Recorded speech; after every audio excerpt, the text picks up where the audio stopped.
Y yo quería hablar hoy acerca de la fe. Y justo también se habló ahí en Primera de Pedro, donde hace referencia a esa fe. Pero quiero leer Mateo 8, 23. Mateo 8, 23 dice la palabra, y entrando él en la barca, sus discípulos le siguieron. Y he aquí que se levantó en el mar una tempestad tan grande que las olas cubrían la barca, pero él dormía. Y vinieron sus discípulos y le despertaron diciendo, Señor, sálvanos que perecemos. Él les dijo, ¿por qué teméis, hombres de poca fe? Entonces levantándose reprendió a los vientos y al mar, y se hizo grande bonanza. Y los hombres se maravillaron diciendo, ¿qué hombre es este que aun los vientos y el mar le obedecen? Bueno, este pasaje lo hemos hablado muchas veces, pero hay algo central en este pasaje que es la palabra de Jesús, la palabra del Señor. En el principio era el verbo era con Dios y el verbo era Dios. Y ese verbo fue hecho carne y habitó entre nosotros. La palabra se hizo carne en la persona de Jesucristo y habitó entre nosotros. Y cuando leemos la palabra de Jesús, es palabra directa del cielo, del Señor. Y en el verso 26 dice, y les dijo, ¿por qué temen? ¿Por qué teméis, hombres de poca fe? Estaba viendo, muchas veces se publica ahí que la palabra no temas dice que hay al menos 365 veces, dicen así. Y yo encontré 44 no temáis. ¿Por qué será esto? ¿Por qué será esto? Que este mandato bíblico, porque no deja de ser un mandato bíblico, es un mandato bíblico, que más se repite en las Escrituras. No teman, es este mandato que más se repite en las Escrituras. Y es precisamente porque el temor, el miedo,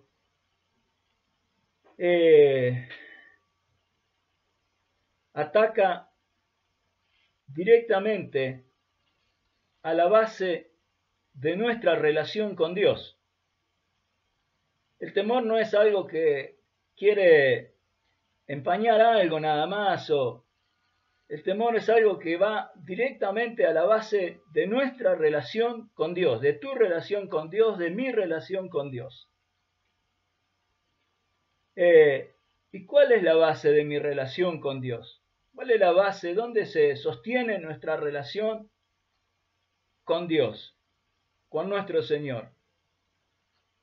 Y es lo que se mencionaba hace un ratito en medio de la alabanza. Nuestra fe es la base de nuestra. Sin fe, dice la palabra, es imposible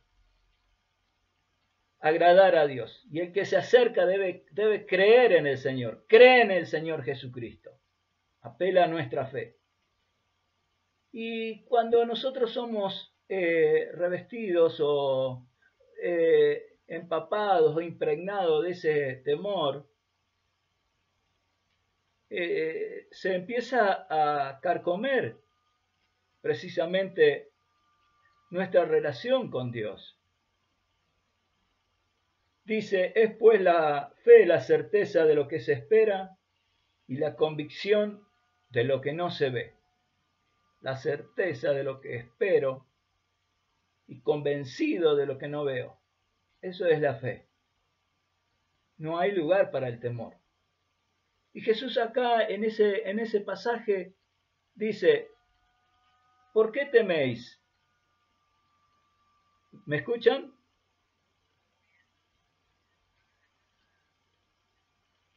Listo.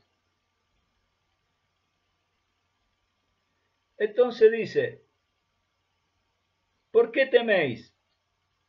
Hombres de poca fe. Ahí están las dos partes, mire. Primero dice, ¿por qué temen?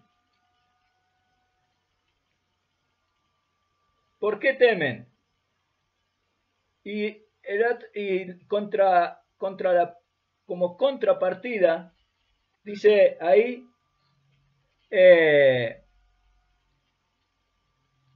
no tienen fe. Qué poca fe que tienen. Ahí están las dos partes. Por un lado el miedo y por el otro lado la fe. ¿Por qué tienen tanto miedo? Dice. Acá vemos que las dos cosas se contraponen, que no pueden coexistir. No pueden habitar juntas, hermano, el temor y la fe. Yo digo, el temor, la amargura, el odio, los celos, el resentimiento, son considerados la descomposición del corazón. El corazón que se descompone frente a estas cosas. Después se la voy a volver a reiterar. Comienza a dar olor y ese olor le da cabida al diablo, miren. Y es una invitación a lo demoníaco. Es serio el tema del temor, ¿eh? Ustedes saben y sabemos que el diablo es llamado, entre otras cosas, se llama Belcebú. A Jesús le decían que era por el príncipe, por Belcebú, el príncipe de los demonios. Le decían así, para ofenderlo. Ahora, ¿qué significa la palabra Belcebú? La palabra Belcebú significa señor de las moscas. Señor de las moscas. Por eso, un corazón en descomposición atrae, huele mal y atrae a lo demoníaco, porque precisamente está dando mal olor. Un corazón que huele feo, el temor o la incredulidad huelen muy feo y atraen a Belcebú. Entonces, por eso nosotros tenemos que analizar un poco más profundamente qué es la fe. La fe no es ausencia de duda, es la presencia de convicción de lo que voy a hacer y de lo que va a suceder. A veces pasa quizás,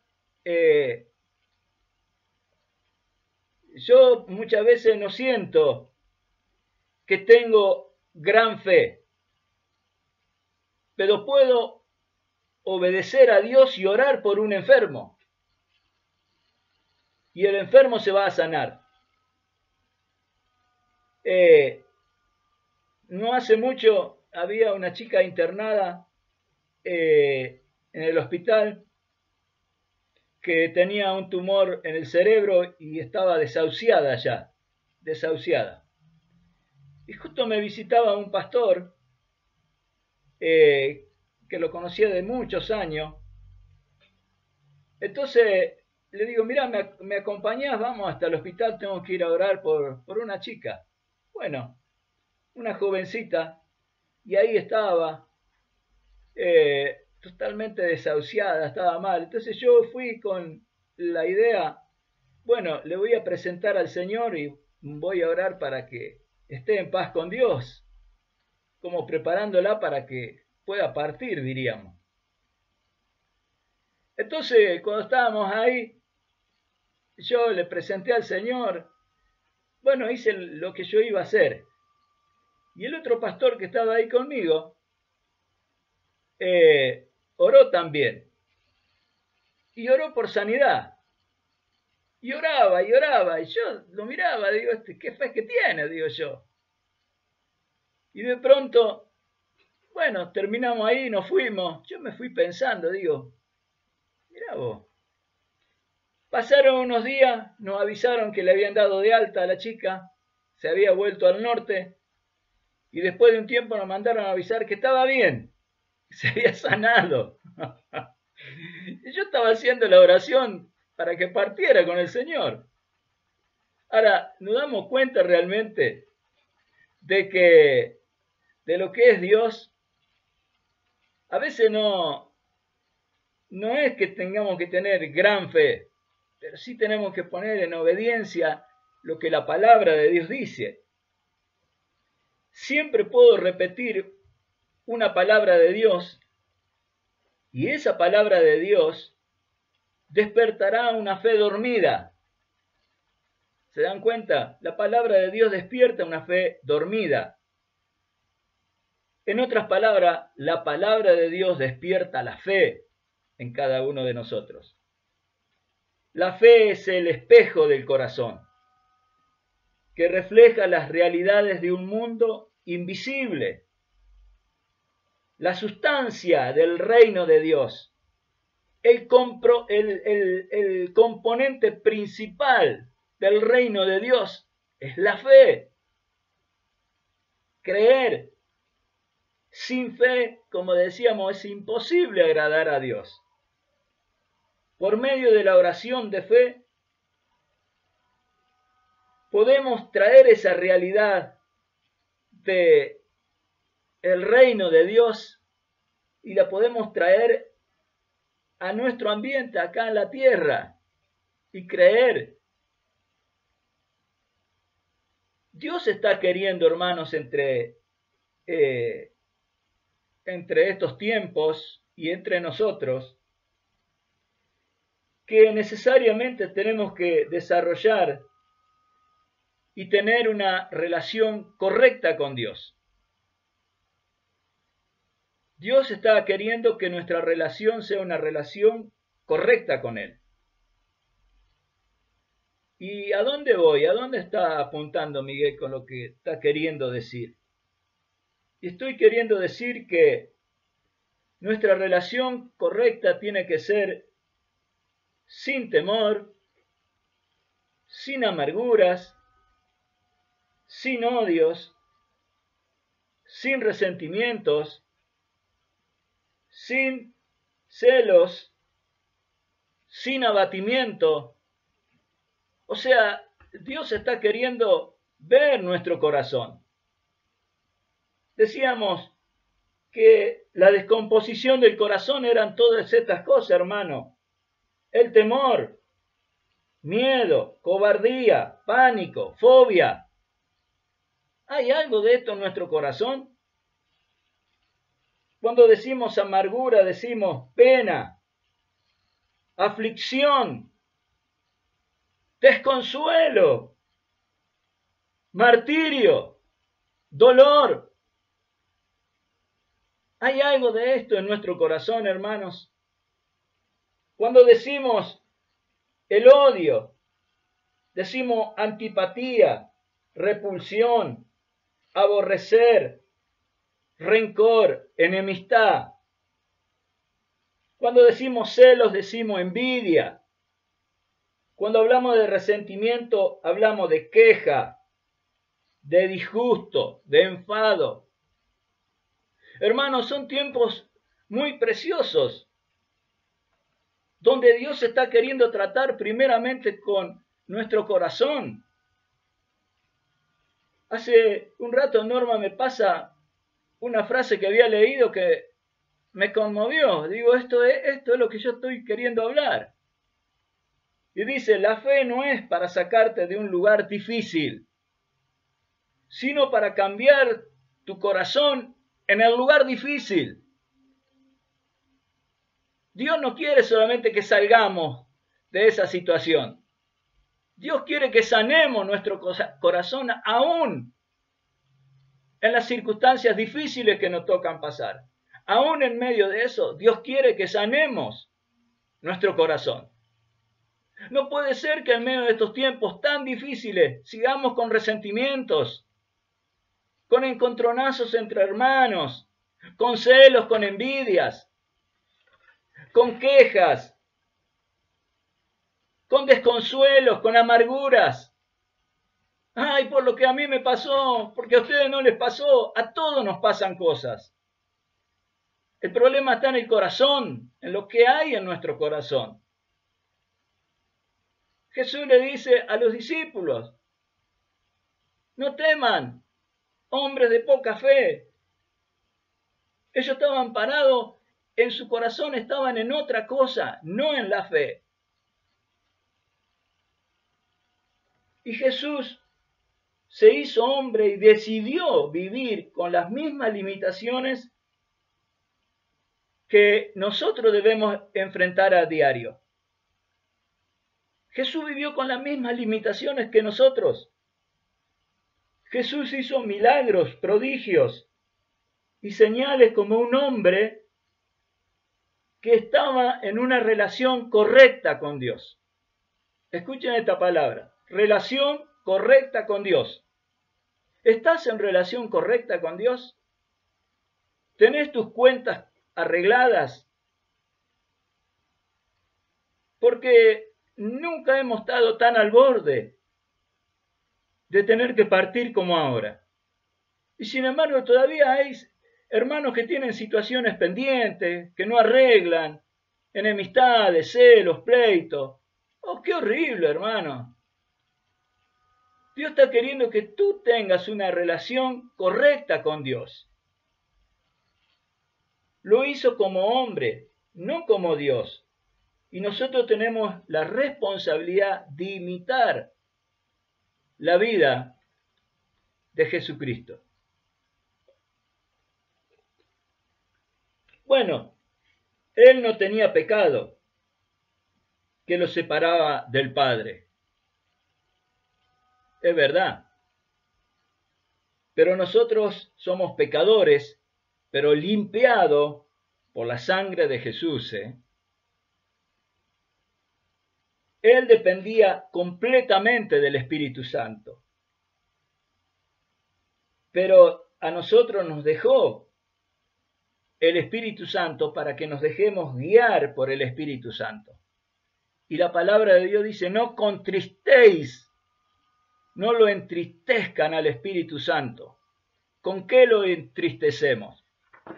Con los temores,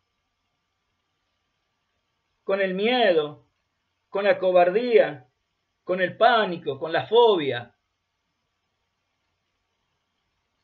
con las penas, con las aflicciones, con el martirio, con el dolor, con todas esas cosas. Ahora,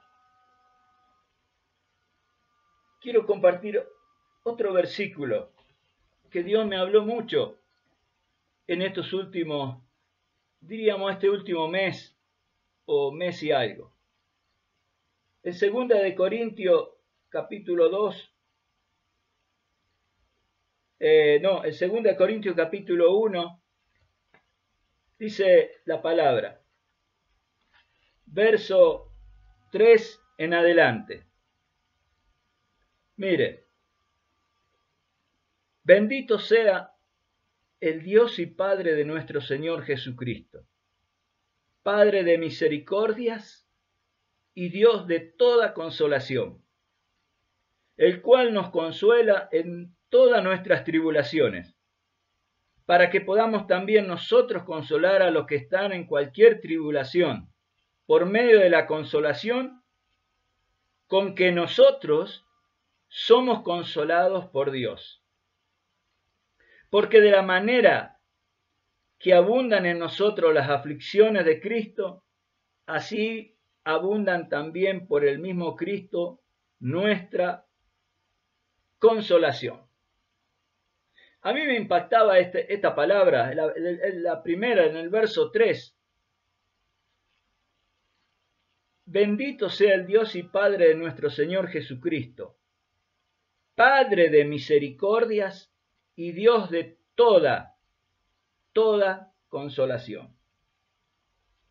Misericordia, Dios de misericordia. Entre otros términos, significa compasión por los que sufren. Es Padre que tiene compasión por los que sufren, Padre de misericordia. Compasión por los que sufren. También misericordia tiene que ver con que nos ha perdonado nuestros pecados y la miseria que teníamos Dios la pasó por alto para perdonarnos. Pero en este tiempo me quedo con esta expresión donde dice compasión por los que sufren. Nosotros tenemos a alguien para ir que va a tener compasión por nosotros. Nosotros tenemos un lugar para ir que los que no lo conocen no lo tienen. Y es a la presencia de Dios para que Él nos reciba porque estamos sufriendo, ¿no? Y dice, Dios de toda consolación. La palabra consuelo dice alivio, descanso, aliento, gozo, tribulación, ¿no? Consuelo, alivio, descanso, aliento en las tribulaciones. Él es el Dios de toda consolación. Jesús comienza su ministerio diciendo, le dan el libro, le dan el rollo ahí para que lea. Jesús se pone en pie, la mirada de todos estaban fijos en él y él lee. Él lee la palabra que se le da ese día en el templo. Y así comienza su ministerio. El Espíritu del Señor está sobre mí, dice Jesús. Pues me ha ungido el Señor, me ha enviado el Señor. ¿A qué? A consolar. Qué tremendo, ¿no? Tenemos a alguien que ha sido enviado para consolar, para dar buenas nuevas a los pobres, me ha enviado a sanar a los quebrantados de corazón, a pregonar libertad a los cautivos y vista a los ciegos, y poner libertad a los oprimidos, y a predicar el año agradable del Señor. ¿Qué se terminó el ministerio de Jesús? ¿Se terminó el ministerio de Jesús, hermano? Dios es Dios de toda misericordia y Dios de toda consolación, dice la palabra. Y Dios de toda consolación. ¿Cómo que no hay consolación? ¿Qué es lo que hay en el corazón si no hay consolación, hermano? ¿A dónde estamos buscando si no buscamos verdaderamente en Dios la consolación? ¿Hacemos a Dios mentiroso? ¿Nuestro corazón huele mal? Dios de toda consolación. Miren, acá en Salta murieron 9 pastores en más o menos 15, 20 días. Y nosotros conocemos a muchas de las esposas de los pastores que murieron. Y yo he visto en muchas de ellas, impresionante lo que han sido. El valor, la fuerza, el ánimo con la que se han levantado en semanas. ¿Cómo hicieron? Fueron al Consolador. La consolación está en Dios. Dios es nuestro consuelo. No hay otro. Es Dios y su palabra. Es Dios y su palabra para nosotros. Tribulación, ¿sabe qué es?